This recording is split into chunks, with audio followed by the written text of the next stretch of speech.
Hello guys, in today's video I'm gonna show you how to make yourself visible to only friends on your account on Roblox, easy and quick.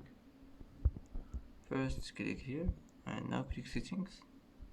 Now click account information and here you will find it visible to. Here you will find friends, just click on it and click save and it will be saved, and that's it. That's how to make yourself visible to friends, easy and quick.